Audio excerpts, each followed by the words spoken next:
잠시 쉬었다 해도 됩니다. 2분, 3분. 네, 얘기하십시오. 미안하다. 쉬어야겠다. 안 되겠다. 자, 머리 나가서 잠깐 자리 비워드리고. 안녕 동지 한 10분만 더 쉽시다. 아까는 여기서 노래 한번 합시다. 아니 노트북에다 해야지 거기다 해놔. 노트북 꺼져 있어요?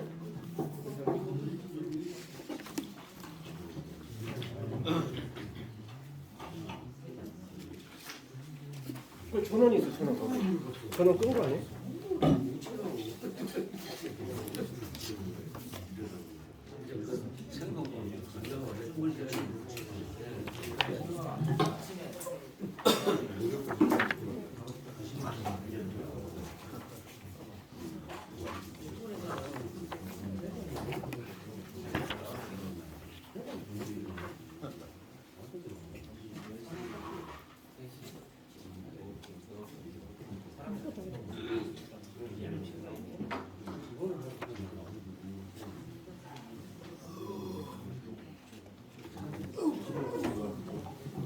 네, 그 눈에 보는 게 맞습니다. 저기서 무대가 나오는 거네. 그 시간을 맞추지 못해서 너무 죄송하다는 말씀 먼저 드릴게요.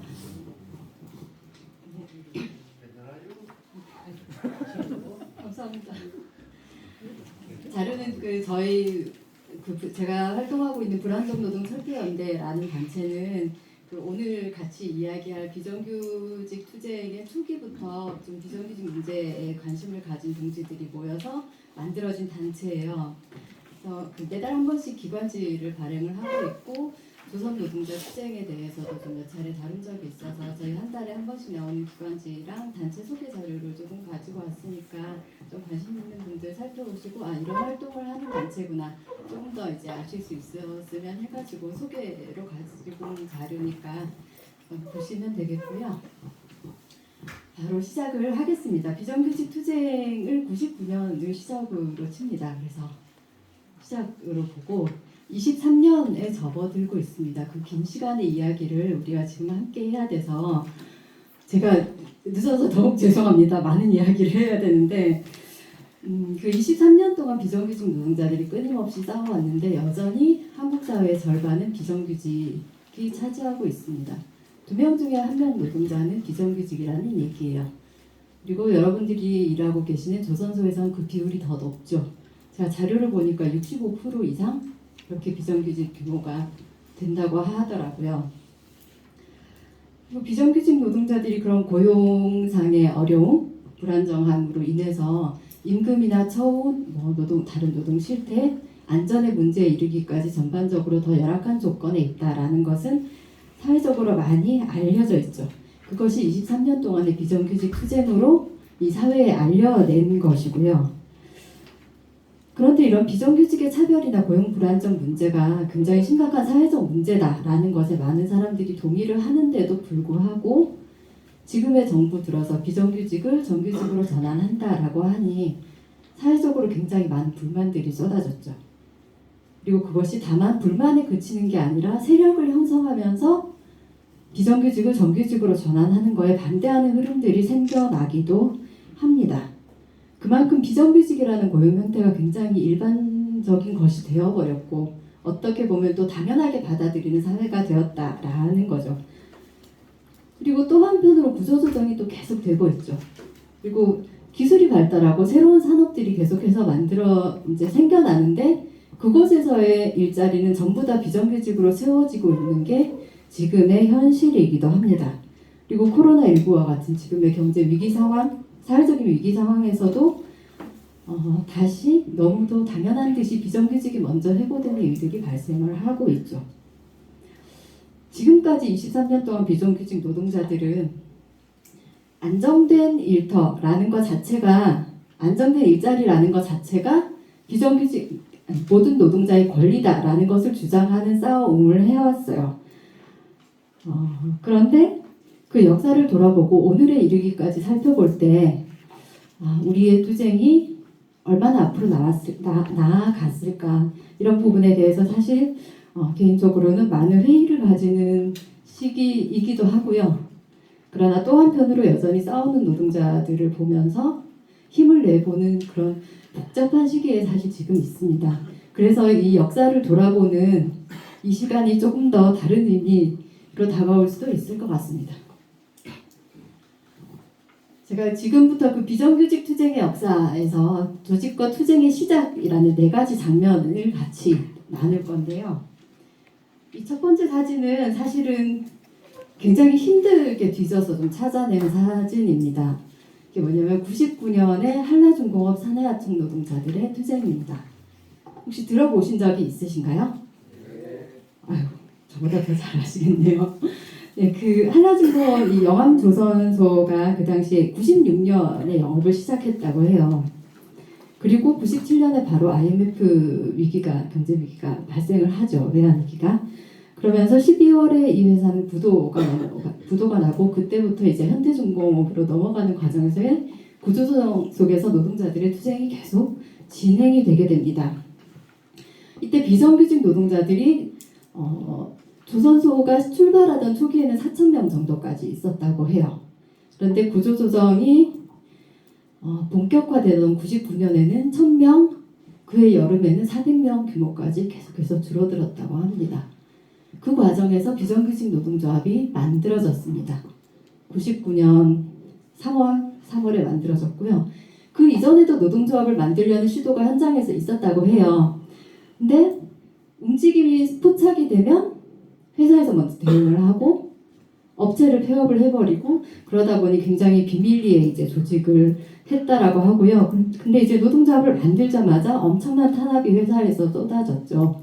그 당시 자료들을 이제 쭉 살펴보면 심지어 노조 간부들을 납치해서 금속연맹 간부들이 경찰하고 같이 가서 구출해 오기도 하고 폭행 당연하고 이런 수많은 일들이 노조를 탄압하는 일들이 발생을 합니다. 그리고 한라중공업에서는 현장에 조합원이 있는 업체 하나도 남기지 않겠다라는 태도로 다 적발을 해서 업체들을 날려버립니다.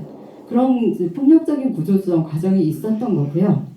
그래서 노동자들이 투쟁을 하는데 현장에 들어오지 못하게 했어요. 그래서 이 사내하청 노조가 공장 밖에서 문 앞에서 농성장을 꾸리고 투쟁을 하게 됩니다. 한 160여일 이상의 투쟁을 진행을 했다고 하고요. 근데 천막도 제대로 치지 못한 상태에서 이제 농성을 이어가는데 이때는 그 IMF 위기로 이제 회사가 부도가 나고 넘어가면서 구조조정, 이 구조조정이라는 게 그 당시에 이제 비정규직, 정규직을 가리지 않잖아요. 정규직 노동자들도 구조조정에 맞선 투쟁을 했는데 이 당시에는 비정규직 노조와 정규직 노조가 함께 싸우지 못했어요.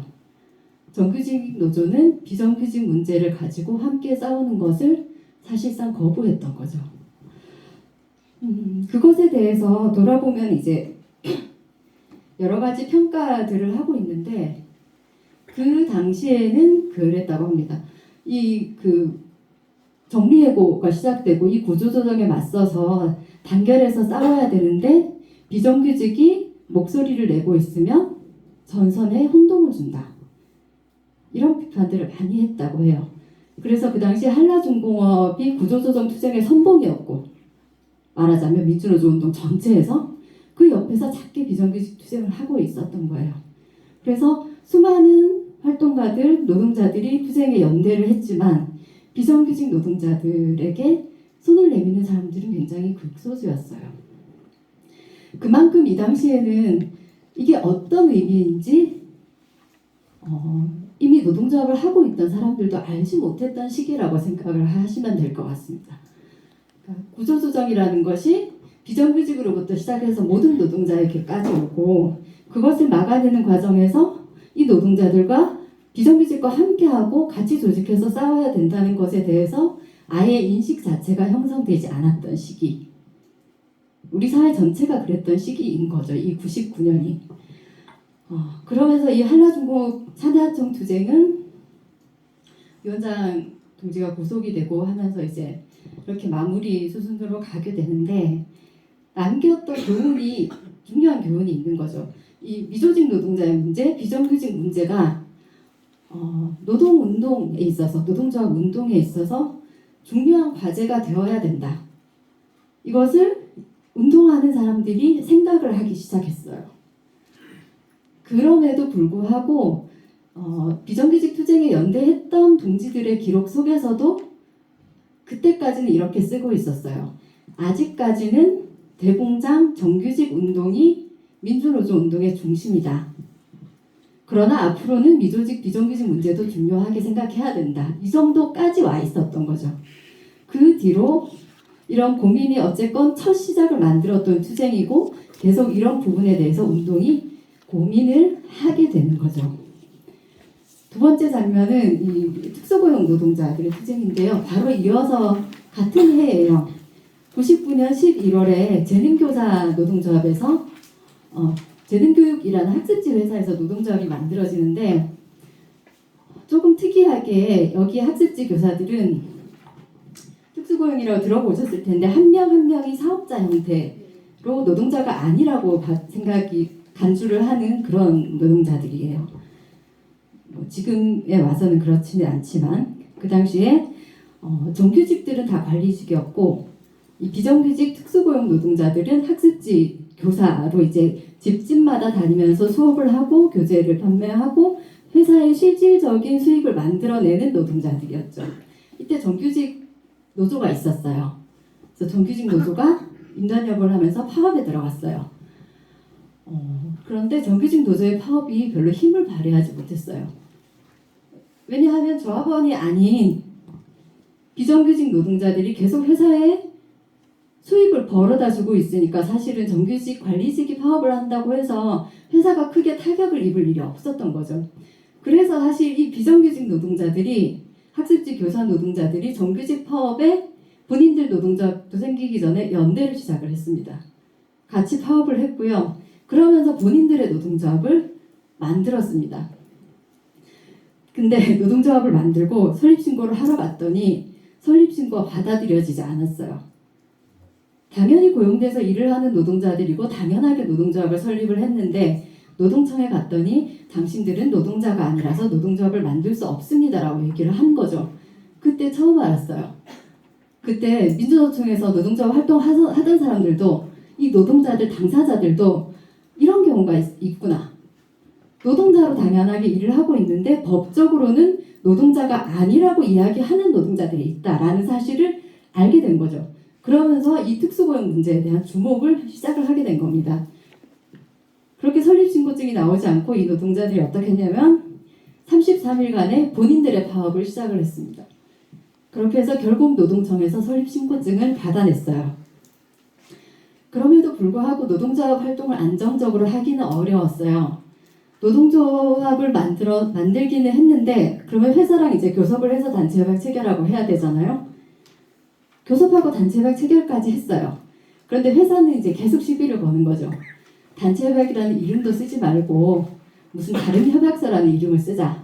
이런 식으로 시비를 걸기도 하고 저 간부들 해고도 하고 그래서 부당해고라고 노동위원회에 가고 검찰에 노동위원회 가면은 노동위원회에서도 노동자가 아니라고 해서 부당해고 아니라고 하고 회사가 단체협약을 어겨서 부당노동행위로 제소를 하면 검찰이 와서 노동조합도 있고 단체협약도 있기는 하지만 당신들은 노동자가 아니니까 노동조합도 노동조합이 아니고 단체협약도 단체협약이 아니고 그래서 이 당시에 노동자들이 했던 말이 아버지를 아버지라고 부르지 못하는 현대판 홍길동이다. 이런 이야기들을 이야기들을 했었습니다. 어쨌건 이 재능교육 교사 노동조합으로부터 시작을 해서 특수고용 노동자들이 하나둘씩 노동조합을 만들면서 우리도 노동자다라는 투쟁을 만들어 나가기 시작합니다. 그리고 비정규직 투쟁에서 좀 가장 많이 이야기됐던 사업조항 중에 하나가 지금 보시는 그 한국통신계약직 노동조합일 것 같습니다. 한강철교에서 고공동성을 하던 모습이 왼쪽에 사진이고요. 510일간의 투쟁을 했고 그동안에 온갖 할 수 있는 전술은 다 해봤다라고 이야기되는 투쟁 중에 하나입니다. 510일 동안의 투쟁에서 결국 승리하지 못했고요. 그 과정을 보면 이렇습니다. 이 노동자들은 원래 계약직으로 일을 했던 노동자들인데요. 계약직은 당연하게 고용불안에 시달리죠. 그런데 이 사업장은 들어올 때 곧 정규직이 될 거야 라는 약속이 계속해서 있었어요. 당시 한국통신에서. 그래서 이렇게 열심히 일을 하다 보면 정규직이 될 거야 라고 생각을 하면서 2년이 아니에요. 수년, 10수년을 일해온 노동자들이에요. 그런데 IMF 위기 닥치고 공공부문에서도 엄청나게 구조조정을 했잖아요. 그러면서 정규직으로 전환되는 길이 완전히 막혀버린 거예요. 그러면서 곧 해고될 날이 눈앞에 다가온 거죠. 맞서서 싸워야 되죠. 그래서 노동조합을 만들었어요. 처음에는 정규직 노동조합 가입하려고 했어요. 당시에 한국통신 정규직 노동조합은 그 민주노조 운동이라는 데서 알아주는 강성노조였거든요. 함께 싸워보자. 그런데 어떻게 됐죠? 정규직 노동조합에서 조합 가입을 거부를 했죠. 함께 싸울 수 없게 됐어요. 그래서 따로 노동조합을 만들어야겠다. 우리끼리라도 싸워보자. 따로 노동조합을 만들려고 노동부에 갔더니 복수노조라고 이야기를 해요. 당시에는 복수노조가 금지가 됐으니까요. 왜 복수노조냐라고 봤더니 정규직 노조 규약에 조합원 범위에 계약직까지 다 포함을 하고 있는 거예요. 그래서 중복되기 때문에 노조를 설립을 못한다고 하는 거죠. 그럼 어떻게 해요? 정규직 노조는 가입을 안 받아줘. 따로 설립을 하려니 복수노조라서 안 된다고 해. 그래서 이 노동자들이 정규직 노조를 다시 찾아가죠. 대의원 대회에 가서 규약을 변경하라고 요구를 해요. 첫 번째 대의원 대회 실패했어요. 그 다음 대의원 대회에서 이 비정규직 투쟁 주체들이 대회장을 막았어요. 우리를 정규직 노조의 가입 범위에서 빼라. 따로 노조 만들 수 있게. 그거 통과시키기 전에는 회의장 못 나간다. 그렇게 해서 노조를 만들었어요. 그 이후로 510일간의 파업투쟁을 했던 거고요. 그 과정에서 한 명의 동지가 긴 겨울에 투쟁을 하면서 이제 동지를 잃기도 했었고, 그 당시에 정규직 노동자들은 몰랐던 거죠. 이 투쟁을 함께 하지 않아서 본인들에게 어떤 위기가 닥칠 것이다라는 걸. 이 기간제 노동자들의 투쟁을 함께 하지 않고 이 해고를 막아내지 못함으로 인해서 바로 정규직 노동자들의 해고로 다가왔어요. 기간제 비정규직 먼저 잘라내고 그다음 정규직 중에서 당시에 114, 110 안내하던 여성 정규직 먼저 잘라내고 그런 식으로 완전히 한국통신 이제 공기업 아니잖아요. 민영화가 됐죠. 그런 구조조정의 과정에 비정규직부터 시작되는 이 신호를 놓치고 우리 문제가 아니라고 생각했다가는 이 구조조정 자체를 막아내지 못한다는 것. 그리고 이 한국통신 계약직 투쟁을 보면서 정규직과 비정규직이 연대하지 않으면 구조조정을 막아내는 싸움 절대로 제대로 못 해낸다. 이런 것들을 우리 모두에게 좀 알려준 그런 중요한 사건이었죠. 그리고 마지막으로 파견법에 대한 얘기를 좀 해볼 텐데요. 지금은 소위 말하는 파견법에 따른 합법 파견 노동자로 조직된 노동조합은 없어요. 그 투쟁을 하는 노동자들은 없다는 얘기예요. 조직된 노동자들이. 근데 여기 오른쪽에 보시는 노동자가 방송사에서 운전 일을 하는 노동자예요. 그러니까 촬영을 하러 이제 지방에 간다거나 계속 이동을 해야 되잖아요. 이때 운전을 하는 노동자들이 있었는데 이 노동자들이 용역이라거나 계약직이라거나 여러 가지 형태로 일을 하고 있었는데 98년에 IMF 이후에 제도가 딱 두 개가 이제 노동자의 고용을 위협하는 제도 두 개가 생겼잖아요. 하나가 정리해고 제도, 하나가 파견 제도. 그 당시 얘기를 들어보면 제가 2010년쯤에 건설 노동자 한 분을 만났었는데요. 그분이 원래는 구미공단에서 일을 하고 계셨대요. 공단에서 큰 회사는 아니지만 정규직으로 일을 하고 있다가 IMF 딱 닥치니까 우수수수 다 회사들이 문을 닫는 거죠. 그때 해고되셨어요. 그러면서 일자리를 찾아야 되니까 공단으로 나갔는데 그전에는 없었던 파견업체 간판이 쭉 늘어서 있는 거예요. 그렇게 파견업체로 취업을 해서 이전에 일하던 것과 비슷한 공장에 비슷한 일을 파견 노동자로 다시 하게 되셨대요. 그렇게 파견으로 몇 군데 공장을 흘러가다가 그 다음에는 건설 현장의 일용직 노동자로 생활을 하고 계신 분이었어요. 이게 단적으로 파견 제도 도입이 보여주는 고용 형태가 어떤 식으로 더 열악한 형태로 떨어지는가를 보여주는 사례인데, 이때 방송사 노동자들, 운전직 노동자들도 98년에 파견법이 도입되자마자 고용 형태를 싹 갈아치웠어요. 다 파견으로. 파견으로 되면 어떻게 돼요? 2년 이후에는 직접 고용하라고 돼 있잖아요. 아니나 다를까 2년이 되는 시점에 이 노동자들이 다 해고가 됐어요. 2년이 되는 시점부터 차례차례 먼저 2년이 되는 노동자들 100몇 명이 해고되고, 그 다음 또 200몇 명이 해고되고, 매일매일 순차적으로 그 2000년 그 해에 전국적으로 5, 600명의 노동자가 해고가 됐다고 해요. 그 당시 그 노조위원장이 하시는 얘기가, 우리는 2년마다 한 번씩 해고되는 노동자들이 아니라 우리는 오늘도 매일매일 해고되고 있다 라고 얘기를 하셨어요. 2년이 도래하는 노동자들이 순차적으로. 그런데 이게 얼마나 간악하냐면, 해고돼서 이제 이 일자리 일을 못하는 게 아니에요. 방송사 여러 개가 있잖아요. 돌려 쓰는 거예요. KBS에서 2년이 되면 SBS 가서 다음 2년을 하고, MBC 가서 2년을 하고, YTN 가서 2년을 하고, 방송사들끼리 파견 노동자들을 교체해서 사용하는 거죠. 그래서 이 노동자들은 파견법 자체가 문제다라고 얘기를 하면서 파견법 철폐라는 것을 가지고 투쟁을 시작을 했어요. 그래서 한 2004년까지 좀 투쟁이 이어지는데, 마지막에는 KBS 정도의 이제 대우가 남았고요. 마지막 합의는 굉장히 아쉽게도 그 도급회사로 고용되는 것을 받아들이는 과정이었습니다. KBS에서 자회사를 만들어서 고용하겠다라고 했고요. 회사에서는 그 노조에서 도급업체 만들어서 운영해라 라는 식으로 회유를 했는데, 그것을 막아냈지만 자회사로 고용이 되게 됐고, 지금은 손자회사 소속으로 운영이 더 간접 고용이 중심화돼서 일을 하고 있고, 한 20년 지난 아직까지도 운전직 노동자들의 현실 마찬가지입니다. 어떤 데는 용역회사, 어떤 데는 파견, 이런 식으로 방송사 떠돌면서 계속 불안정한 상태로 일을 하고 있는 게 지금의 현실입니다. 그런데 지금 와서 우리가 불법 파견이니까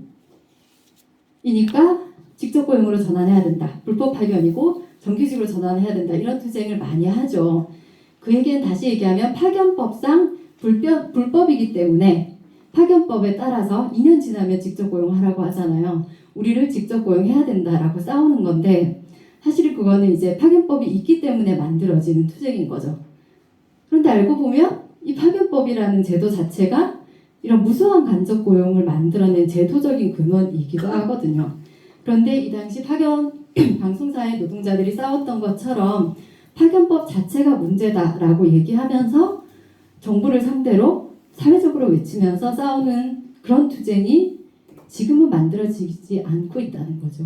왜냐? 제가 생각할 때 이유는 한 가지예요. 파견 노동자들로 조직된 노동조합이 없어요. 노동조합으로 조직하기에 그 노동자들은 어디에 얼마가 어떻게 흩어져 있는지도 우리는 제대로 확인하지 못하고 있어요.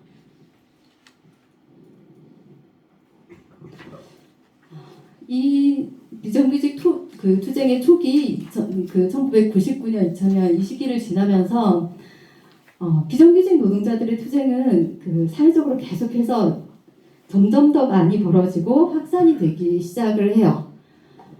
이 시기 구분은 대략적인 거니까 뭐 정확하게 참고하실 필요는 없고요. 그 금속노조 같은 경우에는 2004년부터 완성차 공장에서 사내하청 노동자들이 이제 노동조합을 만들기 시작을 하거든요.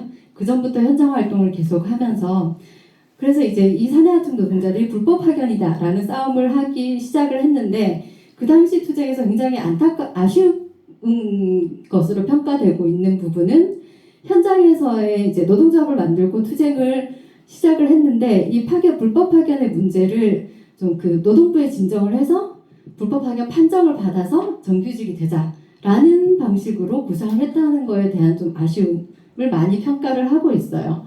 그래서 이후에 그 현대자동차의 최병숙 노동자로부터 시작을 해서 법원에서 정규직이라는 판단이 나오고 난 이후에 사내하청 싸움이 현장에서 2010년대에 다시 한번 붙는데 그때 노동자들은 이 2000년대 초반과는 좀 다른 모습으로 싸워요. 법에 기대는 게 아니라 현장의 힘으로 모든 사내하청은 정규직이다라는 요구를 걸고 노동부의 판단에서 혹은 법원의 판단에서 직접 공정만 정규직이고 간접 고용 그 간접 공정은 정규직이 아니라 도급으로 고용해도 된다라고 하더라도 우리는 모든 사내하청이 정규직이다라는 것을 요구하면서 싸우겠다라는 것으로 이제 현장의 투쟁을 강화하는 방식으로 움직이죠. 그것이 이 당시 투쟁에 대한 평가에서 나온 노동자들의 결정이었어요. 그리고 저 끝에 보시면 이제 아래쪽에 인사이트 코리아라는 SK 정유사의 이제 간접 고용 노동자들이었는데 간접 고용인지도 몰랐어요. 파견 업체 소속인지도 몰랐고 근데 월급 명세서 나오니까 업체 명칭이 찍혀 있는 거죠. 그렇게 알게 된 거고 그래서 불법 파견 싸움을 했고 첫 번째로 이제 대법원 판결을 받아낸 사례예요. 법원에서 어떻게 얘기를 했냐면 애초에 이 업체는 바지 사장일 뿐이고 애초에 SK가 고용한 것과 마찬가지다 라고 이야기를 해서 한 4년이 넘는 시간의 싸움을 좀 그렇게 이기고 현장으로 복직을 했었습니다. 근데 마지막에는 노동자들이 4명이 남아서 끝까지 싸웠던 거고요. 그리고 지금 덤프현대 사진이 보이실 텐데 2000년대 초반에 2003년, 4년 이 시기에 2003년에 화물현대가 대규모로 조직이 되고 화물차 운전 노동자들이 그리고 2004년에 덤프현대가 또 조직이 돼요. 그리고 그것뿐만 아니라 이제 재능에서부터 학습지부터 시작을 해서 레미콘 운전차 그리고 보험 모집인 이런 굉장히 다양한 직종에서 특수고용 노동자들이 노동조합을 만들고 투쟁을 시작을 합니다.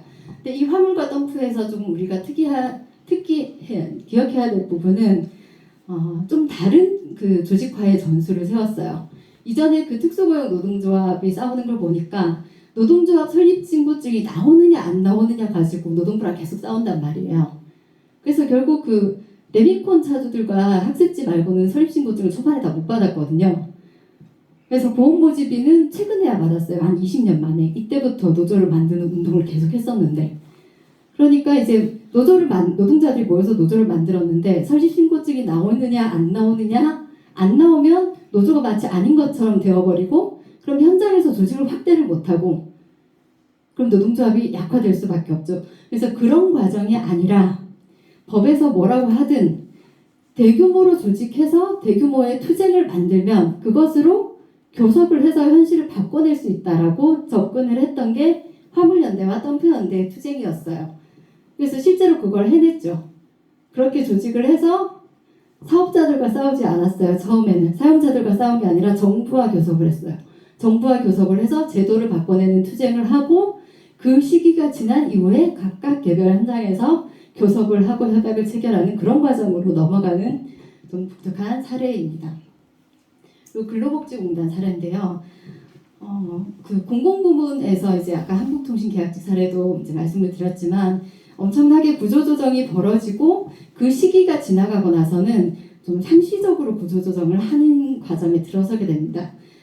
이게 간접고용이랑 되게 비슷한데요. 원청에서 단가 압박을 하고 위에서 쪼면 하청업체에서는 다시 노동자들을 쪼는 방식으로 이윤을 챙겨가고 노동자들은 계속 열악한 조건에 놓이게 되잖아요. 공공부문에서는 어떻게 하냐면 정부에서 쫍니다. 정부에서 예산을 감축하고 인원을 못 늘리게 하고 그러면 정규직들은 이 근로복지공단은 정규직이 한국노총 소속이었는데요. 정규직들이 손해를 보지 않으려고 생각을 하다 보면 비정규직한테 계속 그걸 전가시킬 수밖에 없습니다. 그래서 비정규직 고용이 불안해지고 비정규직의 임금이 낮아지고 엄청난 차별이 현장에서 발생을 하는 거죠. 그래서 차별을 철폐하기 위해서 이 근로복지공단에서 계약직 노동자들이 투쟁을 시작을 했었습니다. 근데 이 근로복지공단의 투쟁에 대해서 조금 더 말씀을 드리면 이 얼굴을 보신 분 있으실지 모르겠는데 근로복지공단에서 투쟁을 하셨던 당시 광주지회장인 이용석 열사라고 지금 부르는데요. 근로복지공단 투쟁이 좀 지지부진하게 길어지고 한국노총이 계속 정규직 노조에서 반대하고 하면서 이게 잘 풀리지 않았어요. 그러면서 이 왼쪽에 보시는 사진 첫 번째 전국 비정규 노동자 대회가 2003년 10월 26일에 종묘에서 있었습니다. 이때 이용석 열사가 아무에게도 사전에 알리지 않고 그 자리에서 분신을 하는 일이 발생을 합니다. 근로복지공단 투쟁이 그 이전까지 꽤 긴 시간을 싸워왔는데 현장에서는 풀리지 않고 이 풀리지 않은 문제들을 곱씹어 보니 결국은 비정규직이라는 고용 형태 자체의 문제이다 라는 고민에 닿은 것이고요. 그래서 이용석 동지는 비정규직 철폐하라 라는 외침을 남기고 분신을 합니다. 그리고 며칠 뒤에 돌아가시게 되죠. 이게 사실은 근로복지공단 투쟁에서 굉장히 큰 전환점이 됐습니다. 그래서 이전까지 차별을 없애자고 싸웠던 노동자들이 그게 아니라 비정규직 자체를 없애는 게 필요하겠다. 그게 중요하겠다라는 결심을 하고 비정규직 철폐를 외치면서 투쟁을 시작을 합니다. 그래서 근로복지공단은 결국 정규직 전환을 이뤄냅니다. 물론 한계는 있었죠. 시험이라는 절차를 중간에 뒀기 때문에 일부 해고돼서 현장을 떠나야 하는 노동자들이 발생하는 아쉬움과 한계가 있었습니다만 그 싸움을 통해서 비정규직 고용 형태 자체의 철폐로 나아가야 한다라는 그 당시로서는 큰 시사점을 던졌던 그런 투쟁이었습니다. 그리고 그 비정규 노동자 대회를 조금 더 말씀드리지 않을 수가 없는데 비정규직 노동자 투쟁이 전국적으로 굉장히 많았어요. 비정규직 노동자를 당시에 굉장히 많이 생겨났고요. 생겨났다가 빠르게 사라지기도 했고요. 굉장히 장기간의 투쟁으로 가기도 했고 그래서 이 노동자들이 모여야 할 필요에 대해서 계속 얘기를 했어요. 모여서 함께 목소리를 내야 된다. 그래서 비정규직 노조 간부들과 저희 철폐한다와 같이 비정규직 운동을 하는 활동가들이 모여서 전국에서 한번 같이 모여보자 라는 마음을 먹은 거죠. 그래서 지역을 다니면서 이제 간담회를 다 합니다. 간담회를 하고 버스 대절해서 지역 투쟁하는 사업장마다 찾아다니면서 지역 순회 투쟁을 쭉 하면서 10월 26일로 결집을 하게 됩니다. 이것이 첫 번째 비정규 노동자 대회였고요. 그 이후로 이제 매년 비정규직 노동자 대회를 만들어 가게 됩니다. 그때가 이용석 열사의 기를 겸한 투쟁이기도 하고요. 그리고 이 비정규 노동자 대회를 만들어내면서 전국의 비정규직 노동조합들이 비정규 노조 연대회의라는 하나의 틀을 만들어가는 시작을 이때부터 만들기 시작을 했습니다. 이 그 전국 비정규 노조 연대회의를 구성을 하면서 준비위 때부터 했던 중요한 게 뭐냐면 비정규직 법을 막아내는 거였어요. 뭐냐면 비정규직 투쟁이 사회적으로 굉장히 많이 촉발됐다고 했잖아요. 사회적으로도 비정규직 문제가 너무 이슈가 되니까 정부에서도 대책을 내지 않을 수가 없었어요. 이때 2003년부터는 노무현 정부였잖아요. 그래서 비정규직 대책을 정부에서 마련을 하는데 노동자들이 요구를 했던 건 그거였죠. 비정규직 고용이 너무 만연하니 이거 자체를 규제를 해야 된다. 그래서 정규직 고용을 원칙으로 하고 아주 예외적인 경우에만 비정규직을 고용할 수 있도록 그렇게 제도를 바꾸자 라는 요구를 비정규직 노동자들이 했던 것이고 그런데 정부가 낸 법안을 보면 업종이든 산업이든 상관없이 기간제로 일단 다 고용할 수 있도록 열어주고 2년이 지나면 정규직으로 고용한다 라는 이런 시스템을 만들어낸 거예요. 그러니까 이제 노동자들이 반대를 할 수밖에 없었죠. 근데 사회적으로는 이 법률이 초반에 좋은 것처럼 많이 알려졌어요. 정부에서도 선전을 많이 했고 이 법이 만들어지면 차별을 시정할 수 있는 제도가 생기고 그렇게 정규직과 비정규직의 격차를 좁힐 수 있다. 그리고 비정규직이 2년이 지나면 정규직이 될 수 있는 사다리를 놓는 법이다. 이렇게 얘기를 했죠. 그런데 노동자들이 이 2004년에 열린우리당을 점거를 하고 이 법을 반대하면서 목소리를 내기 시작합니다. 그러면서 사회적으로도 정부가 만들려고 하는 저 법과 제도가 문제가 있는 것이구나 라는 인식이 생겨나기 시작을 하죠. 그리고 비정규직 노동자들이 간부들이 결집을 하고 총파업 결의대회를 갖는 그런 이제 투쟁이 계속 높아지는 흐름을 만들어냅니다. 그리고 국회에서 계속 법률이 논의가 되잖아요. 그래서 어디에서 어떻게 싸워야지 우리의 목소리를 제대로 전달할 수 있을까 하면서 당시 이제 국회가 국회 도서관 쪽에 공사를 하고 있었는데 국회 타워 크레인을 점거하고 거기에 올라가서 고공농성을 시작을 했습니다. 이렇게 줄여서 전비연이라고 얘기하는 전국 비정규 노동자 연대회의가 이 비정규직 법을 막아내는 이 제도화를 막아내는 투쟁에서 굉장히 큰 구심의 역할을 했어요. 그런데 끝내 이 법을 막아내지는 못했죠. 이 법은 2006년 말에 어떻게 됐어요? 날치기로 통과가 됐죠. 당시 진보정당은 침묵했고 한국노총은 야합했고 그러면서 결국 비정규직을 마음껏 쓸 수 있는 법이 기간제법이 만들어진 거죠. 그리고 파견법은 그때 한 번 더 개혁의 길을 걷게 되죠.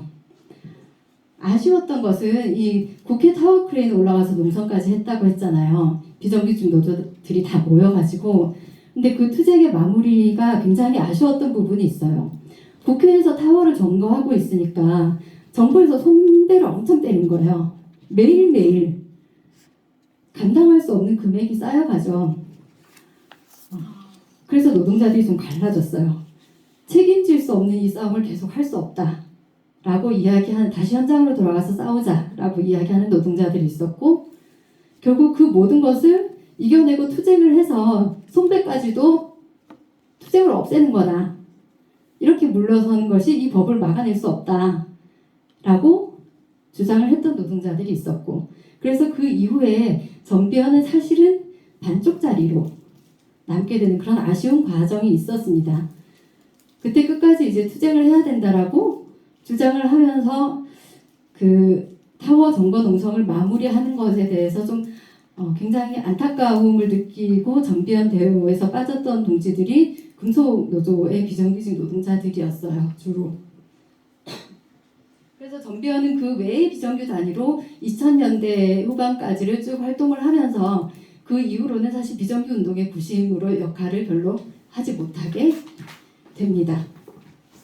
근데 노동자들이 얘기했던 이 법이 악법이다라는 것은 사실 금방 드러났어요. 법이 만들어지자마자. 이 왼쪽에 보이시는 부분이 이랜드 사진이에요. 당시 유코아와 이랜드에서 법이 시행되기 전부터, 법이 통과되자마자 그 계약직 노동자들, 마트에서 계산하고 물품 진열하고 판매하는 기간제 노동자들을 아예 외주화하겠다라고 얘기를 하면서 이제 사전에 이제 해고하는 작업들을 쭉 하죠. 그 2007년 7월 1일부터 법이 시행인데 그 시기에 맞춰서 계속 이제 계약 기간을 쪼개는 거예요.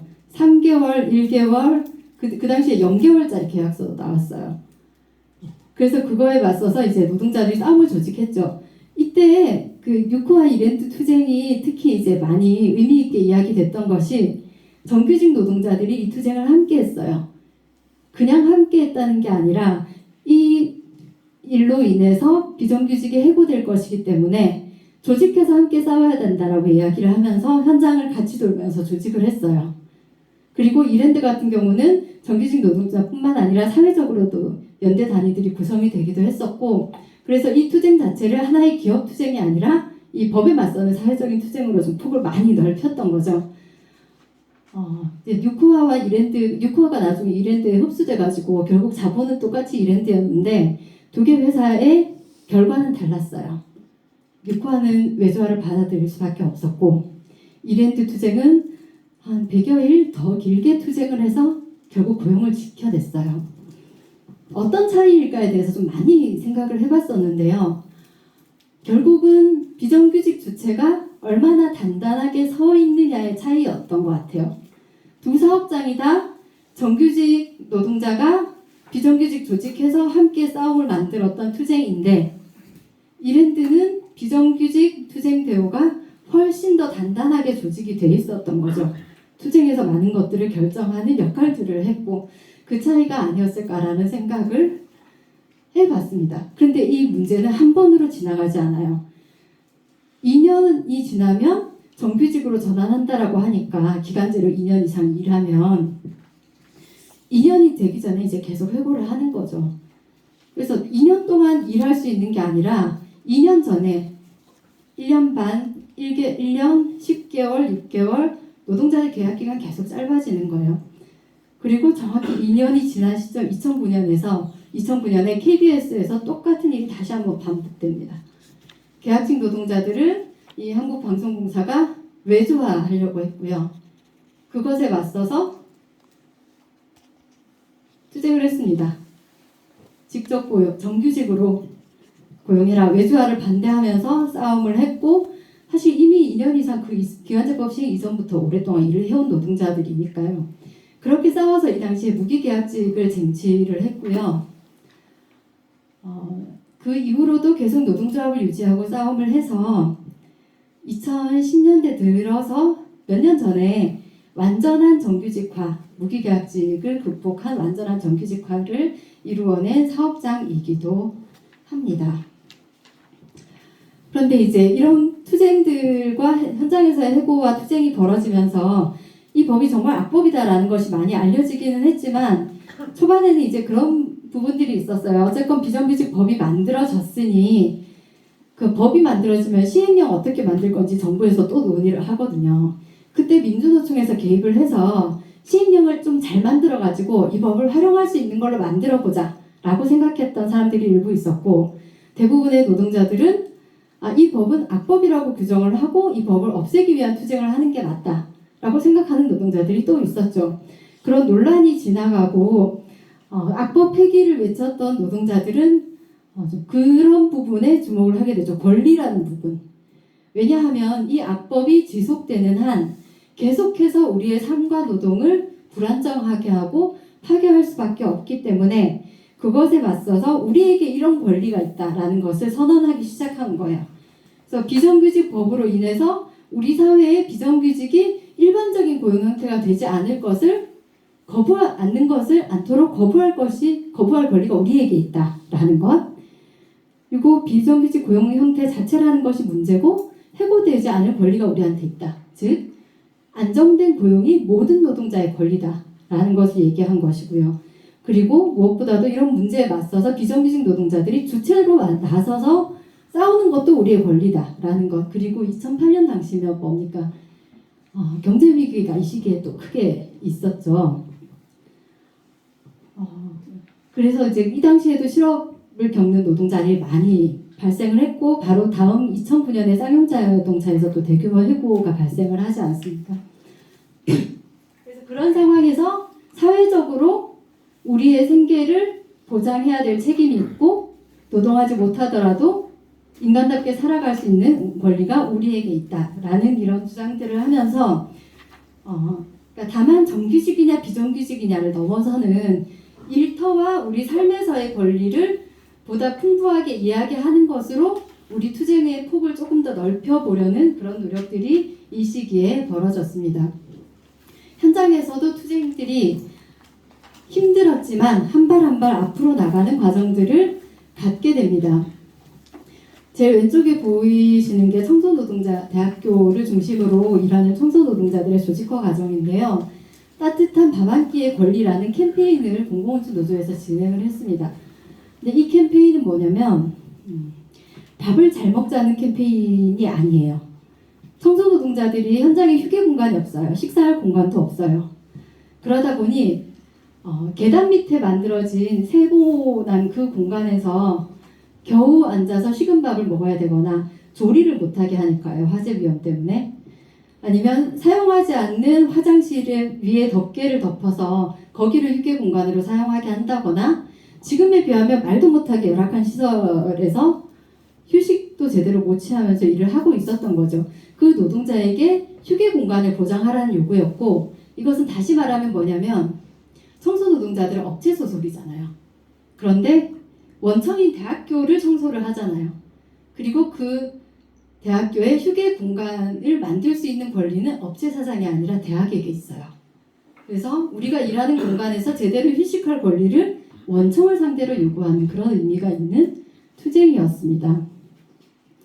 그리고 KTX 노동자들이 싸움을 시작을 하고 있었죠. 2006년부터 해서 KTX 노동자들이 처음부터 요구를 했던 게 그거였어요. 외주화된 고용 형태를 넘어서서 철도공사가 책임지고 우리를 고용해라. 공공부문에서 사실은 외주화가 한 번 되면 어쩔 수 없다고 생각하는 경향이 큰데 그때까지만 해도 지금은 요즘 이제 뭐 정부에서 정책 뭐 부족하지만 이런저런 정책을 하니까 그런 얘기들 많이 하지만 이때는 처음이었던 걸로 기억을 해요. 외주화 자체를 철폐하고 다시 직영으로 되돌리라는 요구를 시작을 해요. 이 투쟁은 한번 실패했고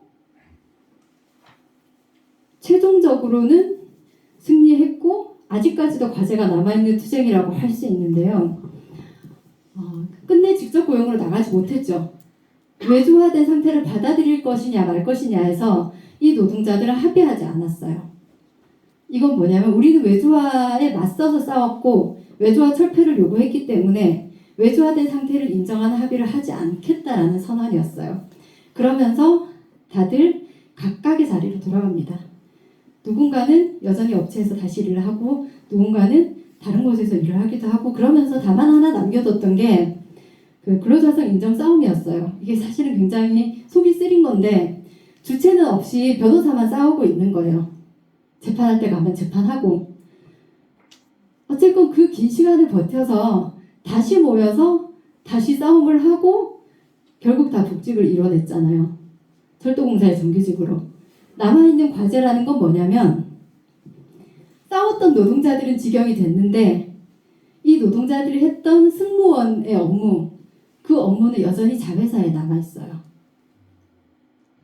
공사는 계속해서 싸우니까 싸웠던 노동자들은 복직을 정규직으로 전환을 하겠지만 승무 업무 자체를 우리가 직영화해서 하지 않겠다라는 그 고집을 끝까지 꺾지 않았죠. 그래서 여전히 철도공사의 승무 업무는 코레일 관광개발이라는 자회사에서 수행하고 있어요.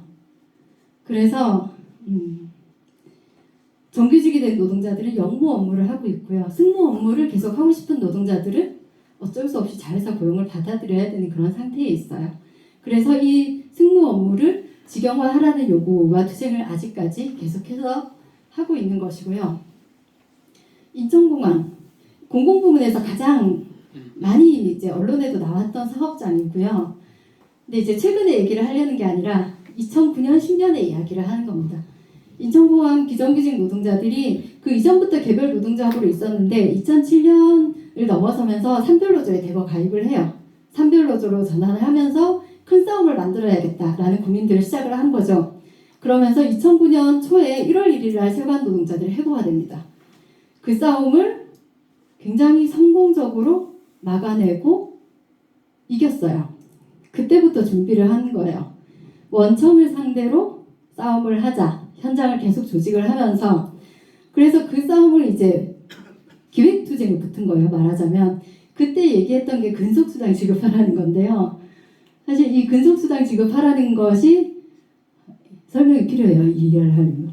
이게 이제 수당을 더 주세요라거나 임금이 낮으니까 임금을 올려주세요 의미가 아니었던 거예요. 청소노동자의 밥 한 끼가 사실은 원청의 책임을 이야기했던 것처럼 이게 다른 제조업 산하청하고는 좀 다르던데 정말 만년 최저임금이었어요. 10년을 일하든 20년을 일하든. 그러니까 인천공항이 2000년대 초반에 개항을 했으니까 사실 20년까지는 아닙니다. 10년을 일해도 최저임금이니까 노동자들이 근속수당을 요구한 거예요. 원청인 인천국제공항공사를 상대로. 업체는 계속 바뀌지만 우리는 이 사업장에서 계속 일을 하고 있기 때문에 이 경력에 대한 인정은 원청이 해라 라는 싸움이었죠. 그래서 사실 되게 잘 싸웠어요. 업체가 수십 개잖아요. 조선소에도 업체들이 굉장히 많을 텐데 7, 80개 업체들이 노동자 만들고 돌아가면서 파업 대우를 유지하면서 굉장히 오랜 동안 싸웠어요. 그런데 마지막에 국정원 공항이다 보니 국정원에서 오고 외부에서 압박이 엄청나게 들어오니까 마지막을 버티지를 못했어요. 그래서 사실 굉장히 잘 투쟁을 했음에도 불구하고 이 힘을 이어나가지는 못했어요. 그 당시에는. 그런데 그렇게 싸웠던 역사가 있으니까 문재인 대통령이 당선되자마자 인천공항 가게 되는 거죠. 그냥 비정규직이 거의 많아서 간 게 아니에요. 이런 싸움들이 벌어지니까 그런 흐름들도 만들어낼 수 있었던 거죠. 그리고 산하청 노동자들입니다. 올해는 반드시 끝장낸다라고 하면서 아까 말씀드렸던 새로운 사내하청 투쟁을 만들어 내려고 하는 거예요. 현장의 힘으로 모든 사내하청 노동자들이 정규직이다라고 주장을 하면서 안타까운 거는 아직까지도 해결되지 않고 있죠. 이건 정부와 자본이 그만큼 강하게 버티고 있다라는 것이고요. 그것을 극복하기 위해서 우리가 더 준비해서 더 크게 연대해서 싸워야만 한다. 그렇지 않으면 이걸 극복하기가 어렵다라는 것을 또 보여주는 단면인 것 같습니다. 그리고 동이오토 노동자들이 2010년에 투쟁을 했어요. 동이오토라는 사업장은 기아자동차의 모닝을 만드는 공장이라는 건 많이 알려져 있는데 원청인 현대차가 있고 기아자동차가 있고 동이오토라는 곳이 있고 그 밑에 있는 여러 개 하청업체에서 일을 하고 있던 노동자들이었어요. 노동조합을 만들었고 당연하게 탈퇴, 회유, 협박, 해고 위협 이런 것들이 다 오죠. 그래서 양재동으로 갔어요. 결국 가장 최고의 책임을 가지고 있는 현대자동차의 책임을 물었어요. 그렇게 양재동 앞에서 농성장을 뿌리고 싸워서 복직을 이루어냈어요. 그리고 현장 활동을 이후에 계속해서 만들어가고 있는 노동조합이죠. 그래서 힘들었지만 조금씩 각각의 투쟁에서 조금 더 한 발 나아간 의미를 만들어내기 위한 싸움을 계속 해왔던 것이고요. 그렇게 싸우면서 이제 비정규직 노동자들의 연대 투쟁도 조금씩 만들어지기 시작합니다.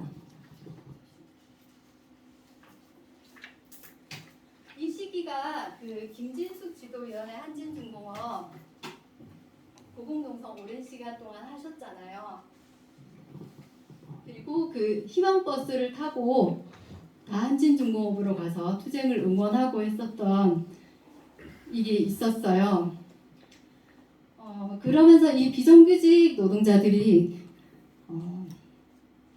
그 전비연 이후에 사실은 연대하는 흐름이 많이 끊겼었거든요. 굉장히 이완돼 있었고 이때 투쟁 사업장들이 모여서 정규직에 맞서 그 정리해고에 맞서 싸우는 노동자들, 비정규직 구조에 맞서서 싸우는 노동자들 이런 노동자들이 다 같이 모여서 공동 투쟁을 시작했어요.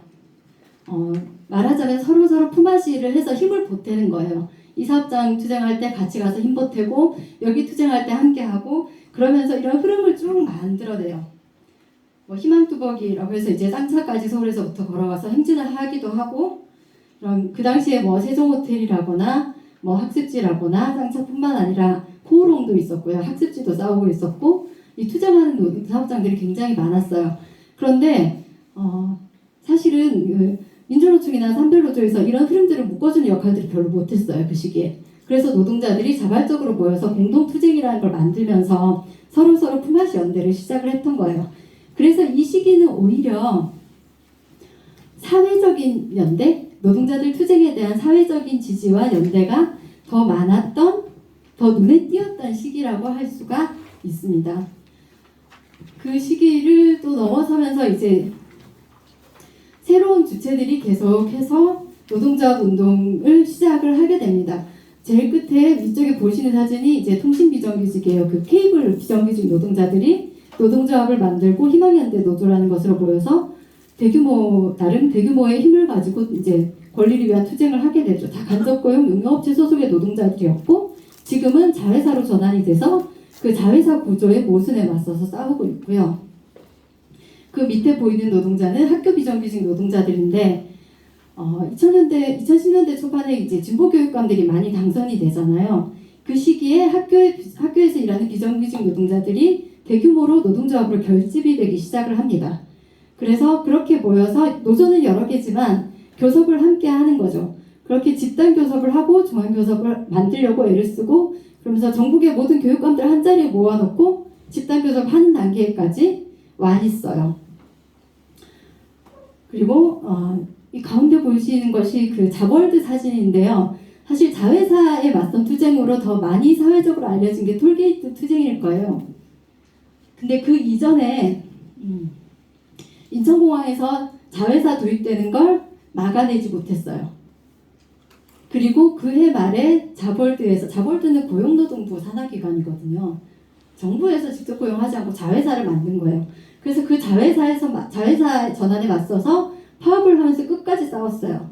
그런데 업체의 계약 해지 날짜가 다가오니까 노동자들이 더 버틸 수가 없었어요. 그래서 자회사를 받아들이게 돼요.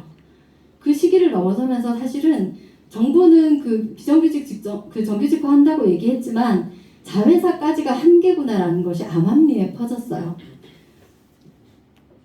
그것을 뛰어넘었던 게 톨게이트 노동자들의 투쟁이었던 것이고요. 그 뒤로 다른 사업장들은 사실 자회사를 넘어서는 투쟁을 크게 만들어내지는 못했었습니다. 좀 시간이 지나서 국립대병원에서 완전하게 정규직화를 해내는 사례들이 발생하고 최근에 건보고객센터 투쟁까지 쭉 이어지고 있지만 자회사 투쟁 자체는 그렇게 자회사에 대항한 투쟁은 그렇게 성공적이지는 못했었던 거고 그러나 다만 자회사로 전환된 노동자들이 계속해서 노동조합으로 모이고 있어요.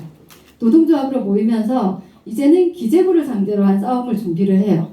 각각의 현장에서 파업투쟁도 준비를 하고 모여서 정부를 상대로 싸워야지 이 구조 자체를 없앨 수 있다는 고민을 해 나가고 있는 거죠. 그리고 대리운전 노조나 쿠팡물류센터나 이렇게 새롭게 확산되는 산업에서 노동자들이 계속 조직이 되죠. 그래서 대리운전 같은 경우는 투쟁의 역사로만 치면 2000년, 5년, 4년 이때까지 거슬러 올라갑니다만 최근에 그 카카오에서 플랫폼 운영을 하면서 굉장히 산업이 커졌잖아요. 그래서 대리운전 노조가 노동조합 설립 신고 필증을 작년에 받고 카카오랑 교섭을 시작을 해서 노조 설립 신고 필증 받는다고 회사가 교섭해 주는 거 아니더라고요. 현장에 힘이 있어야 되고 그 힘을 가지고 싸워야지 교섭도 나오고 그래야 협약도 체결이 되고 근데 카카오 안 나왔죠. 그래서 그 회사가 교섭에 나와야 된다라는 그런 결정까지도 받아내요. 그렇게 힘겹게 해서 최근에 이제 교섭을 시작을 했어요. 그래서 플랫폼 기업과 교섭을 하는 첫 번째 사례가 만들어지고 있는 거죠. 지금 이 순간에. 근데 위원장님은 그렇게 얘기하세요. 아마 이렇게 교섭할 수 있는 게 마지막일 수 있다. 왜냐하면 이번에 얼결에 당해서 회사가 교섭하는데 이미 회사는 자회사 준비해 놓고 있다는 거예요. 그러면 이 원청인 플랫폼 기업과 직접 교섭할 수 있는 기회는 이번이 마지막일지도 모른다. 그러면 그 다음에 자회사에 맞선 투쟁을 우리가 어떻게 할 건지 준비가 필요하다라는 거죠. 그리고 정말 조직하기 어렵다고 느꼈던 노동자들을 조직하는 과정들이 만들어집니다. 현장에서 일하는 동지들 만나보면 노조 활동하시는 동지들 만나보면 우리는 모래알 같아서 잘 안 모여요라는 말씀들 많이 하시는 분들이 있어요. 건설에서 일하시는 동지들이 많이 그랬고요. 조선소도 비슷했을 것 같아요. 그런데 건설에서 지역노조 조직하면서 지금 노동자가 많이 커졌거든요. 한 지역에서 몇천 명이 모여서 노동자 활동을 해요. 전 그렇게 만들어지고 있다라고 생각을 해요. 조선소에서도. 조선소 비정규직 투쟁을 돌아보면 그 99년에 한라중공 투쟁 제가 처음에 좀 시간 많이 들여서 말씀을 드렸잖아요. 근데 엄청난 탄압으로 그때 이기지 못했어요. 바로 이어서 2001년인가요? IMP 중공업이라는 곳에서 또 노조가 만들어져요. 그런데 정말 하나 해보지도 못하고 사측이 너무 빠르게 대응해서 노조가 와야 돼요. 그리고 2003년에 아직까지 활동하고 있는 현대중공업 사내하청 노조가 만들어지죠. 현대중공업 사내하청 노조가 만들어지고 초반에 조직을 넓히면서 힘차게 좀 힘을 불러일으켰던 시기도 있는데 사측의 탄압이 많이 거셌죠. 요즘도 문제가 되고 있는 블랙리스트, 현장 탄압. 그러면서 사실은 이제 현장의 힘이 떨어져 버리니까 사실은 노조가 이름은 남아있지만 그렇게 힘을 가지고 투쟁을 만들기가 쉽지 않았던 거죠. 그래서 그 거제 고성 통영 사진인데요. 이 투쟁에 대해서 그렇게들 얘기를 하시더라고요.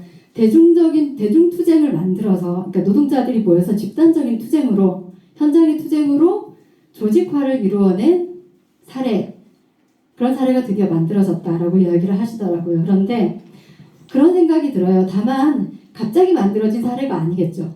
그 이전부터 이 조선소에서 일하는 노동자들, 불안정한 노동자들 계속해서 옮겨 다니고 쉽게 해고되고 그 상황을 벗어나지 못하는 노동자들을 어떻게 노동조합으로 함께 할 수 있을까에 대해서 끊임없이 고민해왔던 20년의 시간이 있었던 것이고 그 사이에 이런 조선소와 비슷한 작은 사업장들이 몰려있는 공단에서 지역에서 함께 어떻게 조직할 건가에 대한 고민을 운동하는 사람들이 더 하게 됐죠.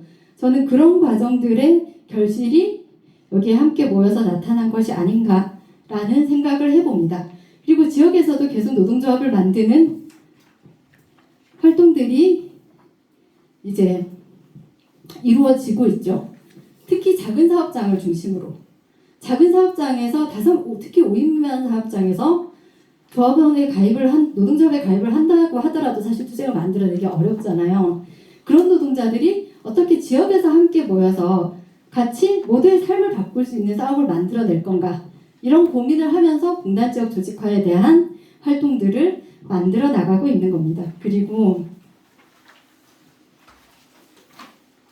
최근에 잊을 수 없는 얼굴이죠. 김영균 노동자 뿐만 아니라 사실은 그 긴 비정규직 투쟁의 역사 속에서 많은 노동자들이 떠나가고 함께 투쟁했던 동지들을 잃기도 하고 그런 과정들이 있었는데요. 그 투쟁을 하나하나 만들면서 어쨌건 우리가 최근에는 외조화 철폐, 외조화 금지법 제정 이런 요구들까지 와 있는 거잖아요. 그리고 이 시기는 그 비정규직 노동자들이 다시 모이기 시작한 시기였어요. 그러니까 희망뚜벅이 희망버스 하던 그 시기에 2010년경에 비정규직 노동자들이 품앗이 투쟁을 하면서 이제 투쟁하는 노동자들이 다 같이 모여서 서로 연대를 하면서 버텨냈다라고 했는데 그 시기를 지나면서 비정규직 노동자들이 좀 더 단결해서 우리가 산업이 다르건 산별노조가 다르건 업종이 다르건 지역이 다르건 그 모든 걸 뛰어넘어서 이 사회에서 비정규직을 없애기 위해서 함께 어떻게 싸울 건가라는 고민을 하면서 비정규직 이제는 그만이라는 이름으로 청와대로 행진을 하는 그런 투쟁을 준비를 하고 있었어요. 문재인 대통령 만납시다 라는 거 많이 기억들 하실 텐데 그 투쟁을 만들어 가던 과정에서 김영균 노동자의 죽음이 있었던 것이고 그 두 가지의 투쟁이 맞물리면서 이 김영균 노동자의 투쟁을 좀 의미 있게 산안법도 바꾸면서 그런 투쟁까지 좀 나갈 수 있었고 그래서 비정규직 이제 그만이 좀 이제 비정규직 투쟁의 다시 한번 중심이 될 수 있는 그런 시기를 좀 맞고 있다라고 볼 수 있을 것 같습니다. 근데 얘기를 들어보면 쉽지는 않다고 하시더라고요. 다 지역에 흩어져 있고 현장에서 일하는 조합원 동지들까지 이런 고민들이 다 전달이 되지 않으면 사실은 함께 나가는 투쟁을 만드는 게 한순간에 되는 일은 아니겠죠. 이렇게 23년을 흘러왔고요. 좀 급하게 말씀을 드리기도 했습니다만 사실은 얘기하지 못하고 스쳐 지나간 비정규직 노동자 이름들이 굉장히 많아요. 지금 남아있지 않은 비정규직 노동조합들도 굉장히 많고요. 그런데 어느 순간에 비정규직 노동조합들이 쉽게 사라지지는 않는 시기를 우리가 맞게 됐어요. 이게 언제부터냐면 산별노조가 비정규직 노동자들을 적극적으로 품에 담기 시작하면서부터예요. 그런데 그 안에서도 한계는 있었죠. 산별노조 안에는 정규직과 비정규직 함께 있으니까. 다만 산별노조라는 같은 이름으로 우리가 하나의 투쟁을 함께 할 수 있을 것인가. 이런 부분에서는 좀 더 많은 고민이 필요한 게 오늘의 현실입니다. 지금 이런 사회죠. 비정규직이냐 정규직이냐라는 것이 사회적인 신분이 되어버린 시대가 되었고요. 사실 비정규직 투쟁 초반에는 그 근로기준법에 그런 거 있어요. 사회적 신분에 따라서 차별하면 안 된다. 근로기준법 5조에. 그래서 비정규직도 사회적 신분이니까 근기법 5조에 따라서 우리 차별하면 안 된다고 싸웠거든요. 그때는 모든 법이 비정규직이 사회적 신분이 아니라고 했어요. 다시 얘기하면 뭐냐면 노력해서 정규직이 되라는 얘기를 했어요. 그런데 이제는 누구도 비정규직 고용 형태가 하나의 사회적 신분이라는 것을 부정하지 않는 시대가 됐죠. 사실은 되게 참담한 기분이 들죠. 사회적 신분이나 마찬가지니까 차별하면 안 된다라고 싸웠는데 정작 사회적 신분이 되어버리니까 이런 사태를 막기 위해서 우리가 어떻게 싸웠어야 했을까 이런 고민도 참 많이 들었던 거고요. 나중에 보니까 이 공기업 비정규직 정규직화 그만하라는 청원도 있었더라고요. 왜 이런 일이 벌어질까라는 거죠. 워낙에 고용 경쟁이 심해지면서 이게 노력해서 정규직을 쟁취해야 되는 거지 투쟁을 해서 정규직이 되는 것은 불공정하다라는 논리들이 팽배해지고 싸우는 노동자들에 대한 사회적인 비난, 혐오 이런 것들이 사실은 굉장히 도를 넘어서는 수준에 이르러 있어요. 비정규직이 워낙에 만연하고 당연한 것이 되다 보니까 비정규직 노동자들은 지금까지 안정된 고용이라는 것 자체가 노동자의 권리라고 이야기를 하면서 싸웠는데 이제는 그것이 경쟁에서 이겨서 승리한 자가 갖는 전리품이 되는 그런 사회에 와 있는 거죠. 보시면 저게 2020년 통계인데요. 그 학교를 졸업한 노동자들 중에 4분의 1밖에 취업을 못하고요. 그 중에서 절반 이상이 비정규직으로 취업을 했대요. 지금의 고용 상황인 것이고요. 그러면 저것을 막기 위해서 모든 노동자의 안정된 권리를 위해서 싸우는 사회가 되어야 할 텐데 우리의 조직과 우리의 투쟁이 그만큼을 포괄하기에는 아직 많이 미치지 못한가 봐요. 그래서 많은 노동자들은 경쟁에서 살아남는 거에 더 몰두하게 되고 노동자들이 투쟁을 해서 권리를 쟁취하는 것에 더 차가운 시선을 보내는 게 지금의 현실이 되고 있는 거죠. 많은 노동자들이 포기하면서 사는 거예요. 비정규직이라도 우선 취업을 하겠다라는 게 오늘의 현실이 여기에 와 있는 거고요. 계급적 연대도 많이 사라진 시대가 되었다라는 겁니다. 그 한라중공업 얘기하면서 이게 그 민주노조 운동이 비정규직 문제를 자기 과제로 삼아야 된다. 그런 문제의식을 우리 모두에게 던졌던 투쟁이다라고 말씀을 드렸잖아요. 그런데 그로부터 10년 이후 쌍용자동차 투쟁을 한번 생각해 봅시다. 쌍용자동차에서 대규모로 노동자들이 해고되면서 많은 노동자들이 함께하기 위해서 달려왔어요. 많은 사회운동 세력들이 그 투쟁을 지지하고 연대하고 엄호하기 위해서 함께했어요. 그런데 그 이전에 2008년 위기가 오기 시작하면서부터 그 주변의 작은 사업장들, 부품사, 주변 자금 공단에서 이미 수천 명의 노동자들은 해고가 되고 난 뒤였어요.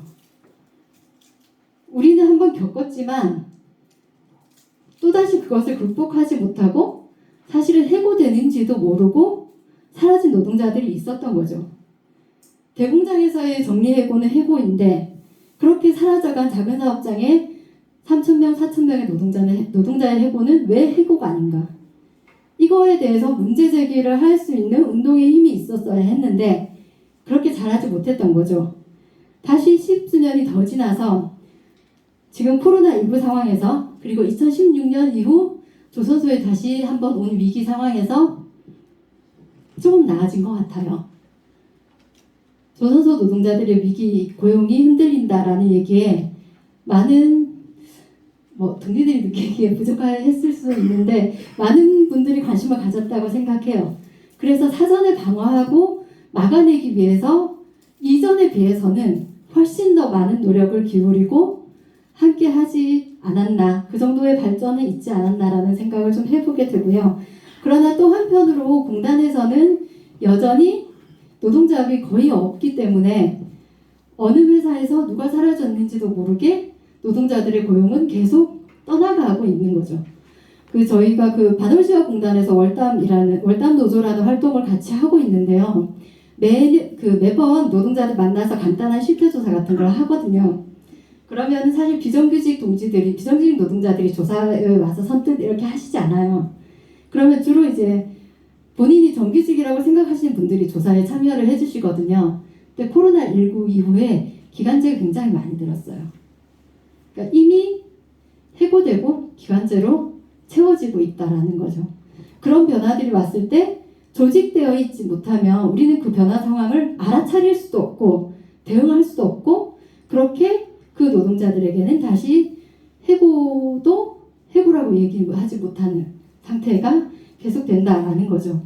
그리고 특수고용 노동자들 계속해서 20년 싸워왔지만 아직까지도 권리를 제대로 보장받지 못하고 있죠.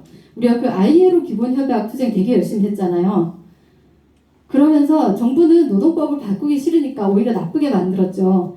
그러면서 특수고용 노동조합들한테 설립신고증을 계속 내줬어요. 그래서 뭐 라이더 유니언도 설립신고증 받았고요. 대리운전도 그때 받았고 보험설계사 노조도 20년 만에 설립신고증 받았어요. 그런데 그거 받았다고 되는 게 아니라는 거죠. 말씀드렸다시피 제대로 노동 3권을 행사한다는 게 설립신고증이 증명하는 게 아니잖아요. 현장에서 투쟁할 수 있어야 되고 사용자 상대로 나오라고 얘기할 수 있어야 되고 그럼 사용자 나와야 되고 그런 모든 것들이 일체로서 노동자가 현장을 바꿀 수 있는 힘을 발휘할 수 있어야 그게 노동 3권이 제대로 보장이 되는 건데 그런 현실은 아직까지 오고 있지 않은 상태다라는 것이고요.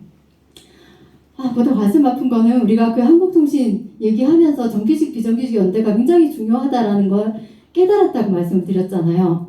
그리고 그 시기에는 비정규직 투쟁 함께 못하면 정규직 노조 굉장히 욕을 먹었어요. 징계도 했었죠. 민주노조가 아니다라는 팻말을 달아야 했어요. 그런데 지금에 와서 그런 원칙이 우리 운동 안에 있는가 이런 부분에 대해서 되게 많이 고민을 하게 되죠. 저 왼쪽에 보이는 사례는 그 자동차 판매 노동자들이 금속노조 가입 신청을 할 때의 일인데요. 금속노조에 가입을 했어요. 가입을 해서 조합 활동을 하고 계신데 초기에는 이 정규직과 판매 노동자들의 갈등이 있을 수밖에 없었죠. 그 갈등을 해소하는 시간이 굉장히 많이 걸렸던 거고요. 산별노조 안에서. 그러다 보니 초기에 발생하는 해고들을 좀 막아내지 못하는 그런 굉장히 아쉬운 과정들이 있었죠. 이게 아까 말씀드렸던 산별노조 안에 함께 있다고 하여 이 정규직과 비정규직이 무조건 함께 할 수 있는 건 아니라는 거죠. 계속해서 함께 하는 과정들이 쌓이지 않으면 사실은 이 간격을 좁히는 거 굉장히 힘이 들어요. 그래서 아직 지나가지 않았죠. 문재인 정부 하에서 정규직화 투쟁을 제일 잘했던 사례로 이야기되는 게 서울대 병원을 비롯한 국립대 병원들이에요. 그런데 이 국립대 병원들의 사례는 사실 그렇게 많이 알려져 있지는 않은데 돌이켜보면 그래요. 2000년대 초반부터 계속해서 현장에서 비정규직 투쟁을 했거든요. 그 이전에 90년대에는 구조조정에 맞서는 싸움을 계속했던 노조들이에요. 그리고 외조화를 못 막아내고 현장에 비정규직이 생기니까 그 비정규직을 다시 정규직으로 전환하기 위해서 노동조합을 조직하는 활동부터 계속 해왔어요. 그 역사들이 쌓이면서 완전하게 정규직을 이루어내는 사례까지 온 건데요. 단박에 되는 게 아니죠. 조직하기 시작할 때 갈등이 왜 없었겠어요? 비정규직 노동자들은 그랬어요. 정규직 노동자가 나한테 말을 왜 저렇게 해? 정규직 노동자들은 그랬어요. 비정규직 노동자들은 왜 자꾸 요구만 해? 어디나 다르지 않아요. 근데 그것을 극복하는 과정은 계속해서 함께 싸우는 과정밖에 없었어요. 그러면서 그 2018년에 정규직 전환 투쟁을 할 때는 정규직과 비정규직이 함께 파업을 했고 비정규직 노동자들이 정규직 뒤에 숨지 않고 나서서 자기들의 파업을 조직을 했어요. 그러니까 완전한 정규직화라는 결과에 이를 수가 있었던 거죠. 그 시간은 굉장히 오래 걸릴 수밖에 없어요. 반면에 가운데 보이는 사진은 사실 요즘 굉장히 많은 동지들의 마음을 복잡하게 하는 사진인데요. 고객센터, 국민건강보험 고객센터 노동자들 투쟁할 때, 원주에서 투쟁할 때, 정규직 노동자 개인들이 돈을 모아서 그 비정규직 투쟁하는 앞에 저런 차를 갖다 놨어요. 직영화 반대한다고. 그런데 정규직 노조가 저런 것들을 막지 못했어요. 입을 다물고 있을 수밖에 없었죠. 그래서 저런 것들을 계속 이제 눈앞에 보면서 비정규직 노동자들이 싸울 수밖에 없었던 것이고 산별노조도 저런 흐름들을 막지 못했던 것이고 정규직 노조에서 할 수 있었던 건 그 정도 수준이었어요. 그 직영화 정규직화 찬성이든 반대든 입장 말하지 마라. 비정규직 투쟁에 대해서 지지도 연대도 반대도 하지 않는 그런 입장을 취하는 게 최선이었던 거죠. 그리고 결국 그렇게 싸워서 뭐 자회사와 크게 다르진 않지만 그래도 조금 더 낫다고 하는 소속기관으로 전환이 결정이 됐잖아요. 그러니까 정규직과 구분은 되어 있지만 어쨌든 원청의 책임이 조금 더 있는 형태라고 이야기들을 해요. 그렇게 전환하고 나서 정규직 노조가 탄핵을 당했어요. 현장 노동자들한테. 탄핵 사유는 물론 여러 가지가 있죠. 여러 가지가 있는데 그 중에 하나가 소속기관 전환을 막지 못했다는 거였어요. 그런데 돌이켜서 생각을 해보면 이 집행부, 제가 여기 와서 남의 노조를 이렇게 열심히 욕해야 되는 건지 모르겠는데 이 집행부는 당선될 때부터 정규직 전환을 막아나겠다는 게 공약이었던 집행부예요. 그때부터 산별노조에서 이렇게 비정규직 문제를 다루는 노동조합은 인정될 수 없다. 옳지 않다라는 원칙에서 벗어나 있다라는 것을 명확하게 하지 못했어요. 그러면서 결국 비정규직 노동자들이 사회적으로는 지원을 받았지만 현장 안에서 고립되고 갈등하는 상황을 막아내지 못했던 거죠. 마지막으로 제일 오른쪽에 보이시는 사진이 공단의 현실이에요. 반월시아 공단인데요. 파견 노동자들 지금 싸우는 파견 노동자도 없다고 말씀드렸잖아요. 특히 이 장면은 그 공단의 직업계고에 앞에 나가면 바로 보이는 장면이에요. 그 현장 실습을 나가기 전부터 학교를 다닐 때부터 저런 수많은 파견 업체를 통해서 공단에서 위험하게 일을 해야 된다는 것을 학생들이 알고 있다는 거죠. 사회에 나오기 전부터 이런 문제에 맞서서 어떻게 싸울 건가. 다만 주체가 없다고 그냥 있을 건가. 그런 문제는 아니겠죠. 그래서 계속해서 당장의 답은 없지만 움직임을 만들어 나가는 거예요. 공단에서 계속 노동자들한테 말을 걸고 지금 바로 우리 현장을 바꿀 수는 없지만 공단 전체를 어떻게 한꺼번에 더 조금이라도 나아질 수 있게 같이 움직여 볼 건지 말을 거는 것이고 작은 사업자, 법에서도 배제되는 5인 미만 사업장들의 권리를 더 나아지게 하기 위해서 민주노총부터 해서 이 5인 미만 차별 폐지 공동행동이라는 움직임을 만들어가는 거예요. 그리고 그 현장에 그 탄압이 심해지면서 그 직장갑질 119 괴롭힘이 심해지면서 119라는 게 만들어졌죠. 근데 이 괴롭힘은 개인적으로 발생한 최근의 일이 아니라 그 복수노조를 전후해서 노동조합을 탄압하는 흐름이 더 고도화된 형태라고 보시면 될 것 같아요. 근데 이 119가 하는 활동 중에서 제가 가장 크게 의미가 있다고 생각하는 것은 노동조합이 없어서 자기의 이야기를 하지 못하는 노동자들의 목소리를 사회로 내보내는 거예요. 사실 119에서 보도자를 굉장히 자주 내거든요. 그게 의미가 없어 보일 수 있겠지만 계속해서 노동조합 없는 노동자들의 목소리가 언론에 나가는 거예요. 그런 식으로 해서 계속해서 미조직 노동자들의 실태를 알려내고 노동조합으로 조직할 수 있는 계기들을 찾아내려고 노력을 하고 연결할 수 있으면 연결하고 이런 활동들을 해 나가고 있는 거죠. 그래서 좀 마무리를 하면서 드리고 싶은 말씀은 그런 거예요. 제가 쭉 말씀드렸던 사례들 중에서 안 좋은 이야기들도 많았지만 계속해서 어쨌건 노동자들이 더 크게 연대를 하기 위해서 노력하는 움직임들이 계속되고 있다는 거죠. 그것에 있어서 저는 가장 중요한 게 비정규직 노동자들이 스스로 주체가 돼서 움직여 나가는 거라고 생각을 해요. 비정규직 노동자들이 우리 문제를 좀 도와주세요라고 할 때는 같이 해줄 수 있는 사람이 없어요. 함께 해주세요라는 호소만으로는 사실은 지금의 이런 복잡한 관계를 뚫고 나갈 수가 없어요. 스스로 주체가 돼서 내 현장에서 주체가 돼서 내 투쟁을 만드는 것이 사실은 다른 노동자들과의 연대도 이끌어낼 수 있는 방법이다라는 것이고 사실 한 가지를 더 이야기하고 싶은 거예요. 스스로 주체가 되는 것을 뛰어넘어서 비정규직 운동의 주체라는 것을 뛰어넘어서 민주노조 운동이 바로 설 수 있는 주체가 나로부터 시작된다라는 것을 조금 더 고민해 줬으면 좋겠다라는 욕심을 제가 좀 더 부리고 싶은 건데요. 사실 비정규직 노동자들이 오랫동안 투쟁을 하면서도 내 요테두리를 벗어나서 별로 생각하지는 않아요. 그런데 이 싸움은 계속 할수록 내 문제만이 아니라 이 산업 전체와 이 회사 전체와 다 얽혀있는 문제거든요.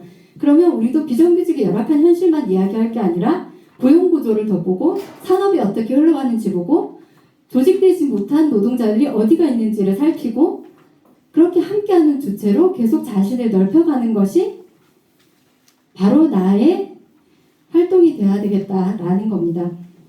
그런 역할로 스스로를 세워주시면 좋겠다라는 말씀을 드리는 거고요. 사회적으로는 비정규직의 문제라는 얘기를 계속 하자라는 겁니다. 개별의 투쟁을 우리가 너무너무 오래 열심히 해왔고 그리고 최근에는 비정규직 이제 그만 공동투쟁이라는 이름으로 다시 연대 투쟁의 흐름을 만들려는 노력도 계속하고 있어요. 그런데 사회적으로는 비정규직이 너무 당연한 것이 되었고 비정규직을 설계해야 된다는 얘기는 말도 안 되는 소리라고 많이 생각들을 해요. 일반적으로 국민들만 그러냐. 저는 비정규직 운동을 20년 전에 시작할 때도 그렇고 지금도 그렇고 비정규직 설계가 가능하냐는 질문을 아직도 받아요. 그런데 중요한 거는 노동자들이 권리를 쟁취하기 위해서 계속 싸워나가는 오늘이 다시 내일을 만든다라는 건데요. 이게 그냥 듣기 좋으라고 하는 말이 아니라 오늘 싸우지 않으면 내일 우리가 기록하고 배울 수 있는 역사는 사라질 수밖에 없는 거겠죠.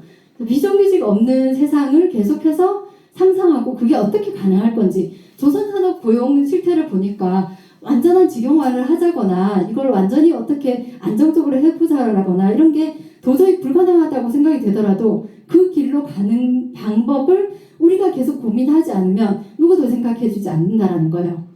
그렇게 우리 사회 전체에서 비정규직 문제를 해결하기 위해서 어떻게 해야 되는지 비정규직 문제가 고용 형태가 문제이고 그 고용 형태를 극복하는 사회를 우리가 꿈꿀 수 있다는 것을 계속 이야기하지 않으면 안 된다라는 말씀이고요. 그게 더 어렵고 큰 일을 하라는 이야기를 드리는 게 아니에요. 시작은 어디에서부터? 바로 나의 오늘의 투쟁에서부터 내가 오늘의 투쟁을 하는 데 있어서 조금 더 주체로 나를 세우고 옆에 있는 동지와 연대하고 노동자와 오는 노동자들을 조직하기 위해서 함께 움직이고 이런 노력들을 해 나갈 때 우리가 함께 사는 다른 사회로 더 잘 나아가는 투쟁의 역사를 그릴 수 있지 않을까 생각을 해봅니다. 긴 시간 들어주셔서 감사하고요. 늦어서 다시 한번 죄송합니다.